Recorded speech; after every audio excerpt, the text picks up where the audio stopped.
चलिए, तो हम लोग बात कर रहे थे कार्यपालिका के बारे में। तो कार्यपालिका में हम लोग देख रहे हैं कि कुछ स्थायी सदस्य होते हैं, कुछ अस्थायी सदस्य होते हैं।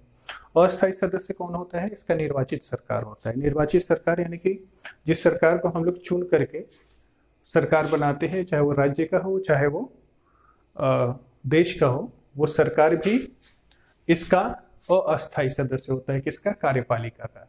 लेकिन यही निर्वाचित सरकार अगर केंद्र सरकार के हमारे ऊपर शासन करती है और दूसरा केंद्र सरकार भी हमारे ऊपर शासन करती है। ठीक है, तो दो तरह का। तो यही केंद्र सरकार में जो निर्वाचित सरकार होती है, जो यानी निर्वाचित यानी कि जो चुनी गई, जिसको इलेक्ट किया गया है, जिसको वोट दे करके बनाया गया है, ये निर्वाचित सरकार यहां से उठ करके अगर विधायिका का काम करना शुरू कर दे, ठीक है, तो वो विधायिका का पार्ट हो जाता है। जैसे विधायिका में अगर आएंगे तो निर्वाचित सरकार कहां बैठेगी?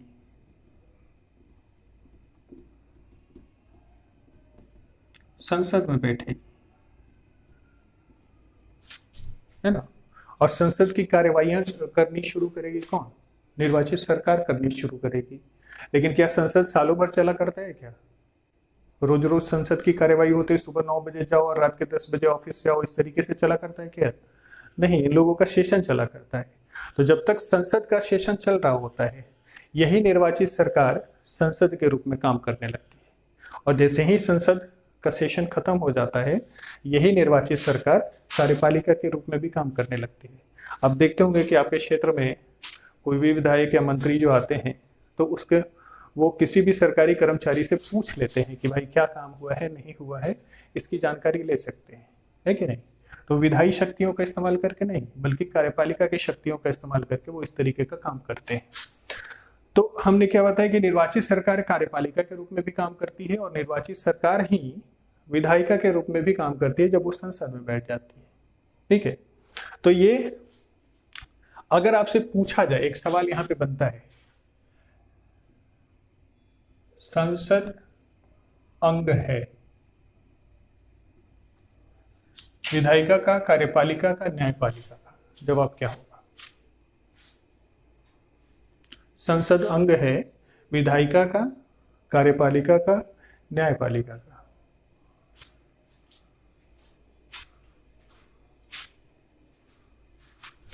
कोई जवाब?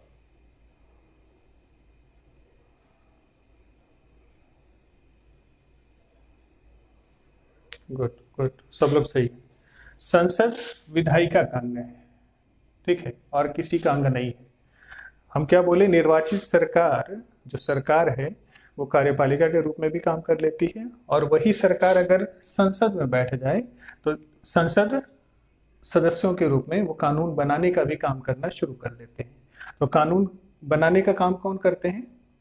यही लोग, निर्वाचित सरकार जो है यही काम करती है, आपको संसद में कानून बनाने का। तो नियम बनाना विधायिका का काम है, और विधायिका कौन है? संसद के सदस्य। और संसद के सदस्य निर्वाचित भी होते हैं, मनोनीत भी होते हैं। इन सब पे आएंगे हम लोग बाद में। तो चीजें समझ में आ रही हैं। और न्यायपालिका का क्या काम है? जो भी सेट ऑफ रूल्स और रेगुलेशन, यानी कि संविधान में जो कुछ भी लिखा हुआ है, जो नियम कानून बनाया हुआ है, उन सारे नियम कानूनों का उल्लंघन हुआ है तो उसको सजा दो, नहीं हुआ है तो उसको माफ करो, है ना। ये न्यायपालिका का काम है। तो ये सरकार इस तरीके से हमारी काम करती है। ठीक है, सरकार के 3 अंग, विधायिका, कार्यपालिका और न्यायपालिका। ठीक है, तो ये दूसरा जो हमने लिया था आज के लिए कि हम लोग थोड़ा समझेंगे सरकार के बारे में। तो सरकार देख लिया हम लोगों ने। अब एक टॉपिक छूट रहा है, पार्लियामेंट यानी कि संसद।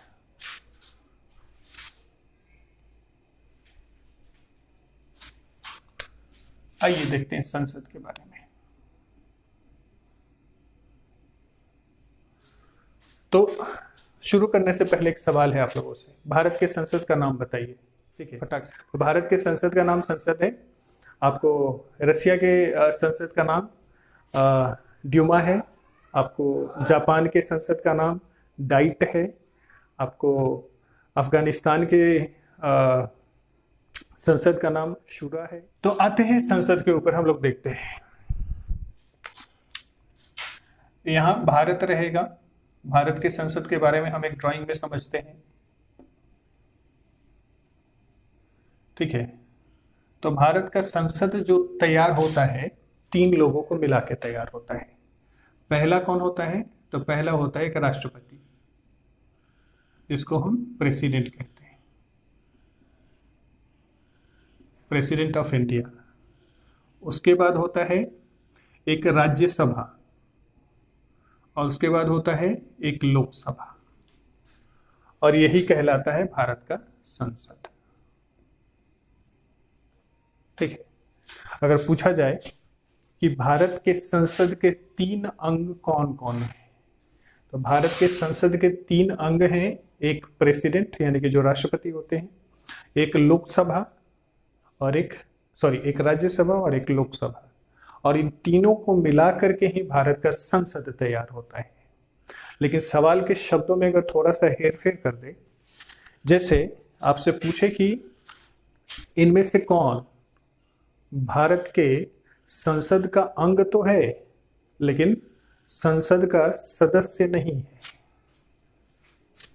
ऑप्शन यही तीनों है, राष्ट्रपति, राज्यसभा, लोकसभा। तो क्या जवाब होगा?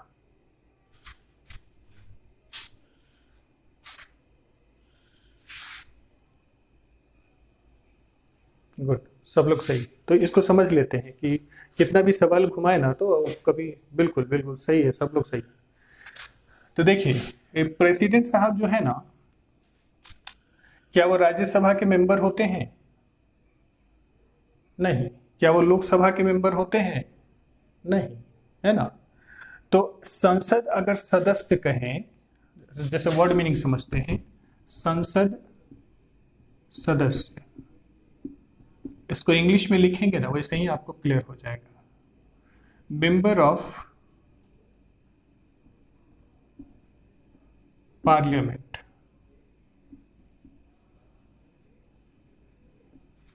यानी कि पहला लेटर एम, दूसरा लेटर पी। अब राज्यसभा में चले जाइए तो, लोकसभा में चले जाइए तो, इसमें जितने भी सदस्य होते हैं, लोकसभा के हों या राज्यसभा के हों, दोनों के सदस्य को एमपी ही कहा जाता है, यानी कि मेंबर ऑफ पार्लियामेंट ही कहा जाता है। अगर वो राज्यसभा का है तो कहेंगे राज्यसभा का मेंबर ऑफ पार्लियामेंट है, अगर वो लोकसभा का है तो लोकसभा का मेंबर ऑफ पार्लियामेंट कहेंगे। यानी कि संसद सदस्य कौन होगा? तो जो लोकसभा से बिलोंग करता हो या राज्यसभा से बिलोंग करता हो वही संसद का सदस्य है। राष्ट्रपति संसद का सदस्य नहीं है, लेकिन अंग है, ऑर्गन है, मेंबर नहीं है। बात समझ में आ रही है क्लियरली? तो ये भारत का हमारा संसद है। अब इसको थोड़ा सा हम लोग अपने पुराने मित्र से कंपेयर करके देख लें, यानी कि इंग्लैंड में यही व्यवस्था अगर चले जाएं तो देखने को मिलेगा आपको, एक होगा आपको किंग बोलिए या क्वीन बोलिए, ठीक है। उसके बाद यहां होता है हाउस ऑफ लॉर्ड्स और नीचे होता है हाउस ऑफ कॉमन्स। ठीक है, अब इससे सवाल कैसे पूछ लेता है आपको, ये आपको इंग्लैंड का पार्लियामेंट, ठीक। सवाल ये पूछ लेता है कि हमारे भारत का लोकसभा अंग्रेजों के संसदीय व्यवस्था यानी इंग्लैंड के संसदीय व्यवस्था पार्लियामेंट्री सिस्टम में किसके बराबर है, वो कौन सा होगा? तो हमारा लोकसभा जो होगा ये इंग्लैंड का हाउस ऑफ कॉमन्स होगा, हमारा जो राज्यसभा होगा ये हाउस ऑफ लॉर्ड्स होगा, हमारे प्रेसिडेंट वहां के किंग और क्वीन के बराबर होंगे। ठीक है, तो अगर पूछा जाए कि भारत का लोकसभा इंग्लैंड के पार्लियामेंट के किसके बराबर होगा, तो हाउस ऑफ कॉमन्स के बराबर होगा। और राज्यसभा, एक चीज और यहां समझ लो, खास करके ग्रुप सी और डी लेवल में पूछ लिया जाता है कि इनमें से कौन उच्च सदन है और कौन निम्न सदन है, तो लोकसभा निम्न सदन है,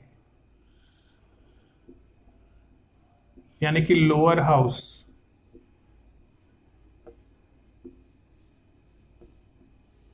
लेकिन राज्यसभा उच्च सदन है, यानी कि अपर हाउस।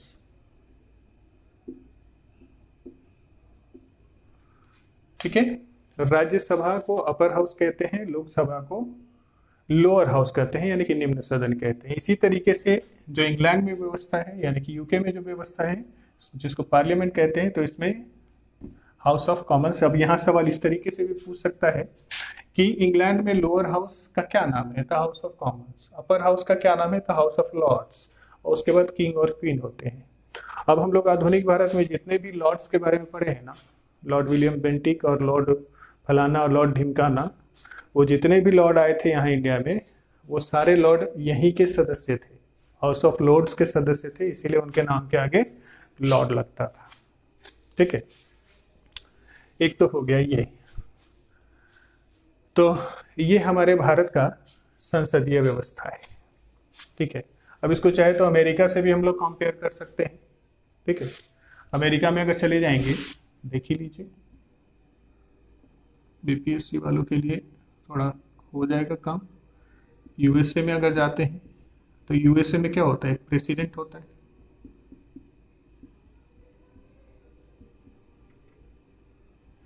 और उसके बाद होता है एक सीनेट।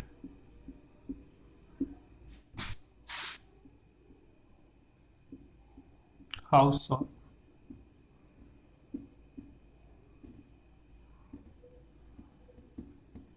रिप्रेजेंटेटिव्स।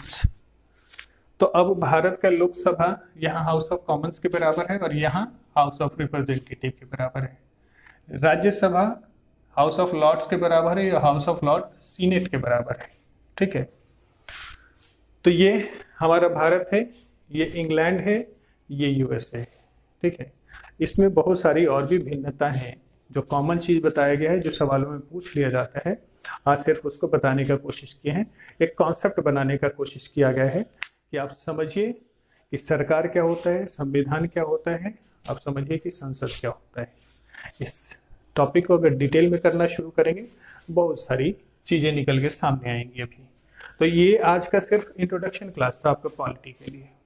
ठीक है, कल पॉलिटी में पहला चैप्टर अब हम लोग शुरू करेंगे।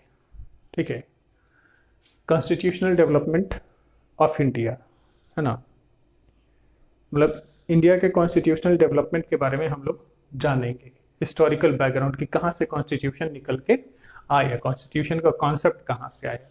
तो कल हमारा क्लास ये होगा। आज जो भी हम लोगों ने क्लास किया है, ये सिर्फ छोटा सा अंडरस्टैंडिंग बनाने के लिए, समझ बनाने के लिए किया है। अगर समझे हैं बहुत बढ़िया है, नहीं भी समझे हैं तो घबराने की कोई बात नहीं है। कल से जो क्लास चलना शुरू हो जाएगा, तो कल समझो कि पॉलिटी का सबसे पहला क्लास कल से ही शुरू होगा। ठीक है, और जाते जाते एक सवाल का जवाब बता दो भैया। रेडी, कान खोल लिए। हमको बनना है प्रधानमंत्री, मेरी न्यूनतम आयु कितनी होनी चाहिए? अगेन क्वेश्चन बताते हैं, हमको प्रधानमंत्री बनना है, मेरा न्यूनतम उम्र, मिनिमम एज के, सबसे पहले समझो कि प्रधानमंत्री बन कौन सकता है। तो इन दोनों में से कोई ही बन सकता है, या तो राज्यसभा का मेंबर हो तो बन जाएगा, लोकसभा का मेंबर हो तो बन जाएगा। ठीक है, तो राज्यसभा का मेंबर होने के लिए जो मिनिमम एज है वो है 30 साल। राज्यसभा का आपको अगर सदस्यता चाहिए तो आपकी न्यूनतम आयु 30 साल होनी चाहिए। लोकसभा में आते हैं तो लोकसभा का मिनिमम एज 25 साल है, यानी कि आपको लोकसभा का सदस्य होना है तो आपकी न्यूनतम आयु 25 साल होनी चाहिए। हमारा सवाल क्या था, हमने पूछा था कि हमको प्रधानमंत्री बनना है, तो हमारा मिनिमम एज क्या होना चाहिए? अब जवाब बताओ।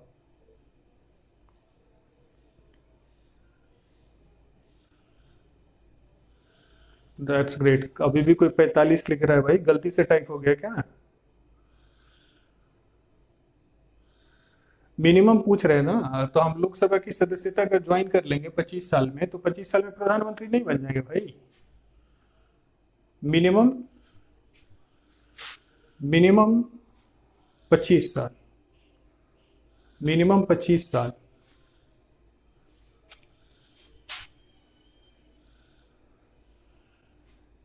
मिनिमम 25 साल, मिनिमम 25 साल, 25 साल, 25 साल।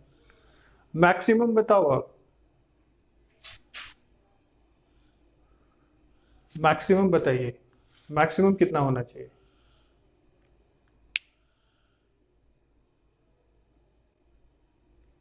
गुड।